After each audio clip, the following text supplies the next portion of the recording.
Hello animals, ఈ రోజు కాకినాడలో ఉన్న హోల్సేల్ ఫ్రూట్స్ మార్కెట్ కి అయితే వచ్చాం. ఎవరైనా కొత్తగా బిజినెస్ స్టార్ట్ చేద్దాం అనుకున్న వాళ్ళు వచ్చేది వేసవకాలం కాబట్టి జ్యూస్ షాప్ అయితే బాగా క్లిక్ అవుతుంది.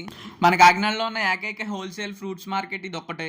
సేమ్ ముందు వీడియోలో చెప్పినట్టు వెజిటేబుల్స్ ఎలాగైతే పంటల నుంచి వస్తాయో ఇవి కూడా తోటల నుంచి డైరెక్ట్ గా ఇక్కడికి వస్తాయి. మన కాకినాడ చుట్టుపక్కల ప్రాంతాల అందరూ ఇక్కడికే వచ్చి కొనుక్కుంటారు. కాకినాడలో ఉండే వాళ్ళు చాలా అదృష్టవంతులు అనిపిస్తుంది. ఇంక మనం బిజినెస్ లోకి వెళ్తే బిజినెస్ లో ఇంకో ట్రిక్ ఏంటంటే సీజన్స్ బట్టి బిజినెస్ చేసే వాళ్ళకి చాలా ప్రాఫిట్ అయితే వస్తుంది. ఎందుకంటే వచ్చేది ఎండాకాలం కాబట్టి ఖచ్చితంగా జ్యూస్లు అయితే తాగుతారు. అందుకే ఈ సీజన్ కి జ్యూస్ షాప్ పెట్టుకోవాలన్నా ఎవరైనా ఫ్రూట్స్ బిజినెస్ చేయాలన్నా ఒకసారి దీన్ని లుక్ వేయండి. మనకి ట్రక్కుల ద్వారా వచ్చిన సరుకుని పర్చేస్ చేసిన వాళ్ళు ఇలా వ్యాన్స్ లో తీసుకెళ్తారు. అన్ని ఫ్రూట్స్ అక్కడ దొరుకుతాయి కానీ మనకి అరటిపళ్ళు దొరకాలంటే మాత్రం కొంచెం దూరం వెళ్ళాలి.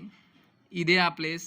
మొత్తం ఎన్ని గెలలు ఉన్నాయో చూసారు కదా. మాక్సిమం తోటల్లో పచ్చిగా ఉన్నప్పుడే దాన్ని కట్ చేసి ఇక్కడ తెచ్చి ఇక్కడ ముగ్గ పెడతారు. ఎవరైతే బిజినెస్ పెట్టాలనుకుంటున్నారో ఈ సీజన్ లో లో కాస్ట్ తో జ్యూస్ షాప్ అయితే ఓపెన్ చేసుకోవచ్చు. మీరు తక్కువ ఇన్వెస్ట్మెంటే కాబట్టి ఎవరైనా ట్రై చేయాలనుకుంటే చేయండి. ఇక్కడ నుంచి కొంచెం దూరంలో మనకి సపోర్టర్స్ అయితే ఉంటాయి.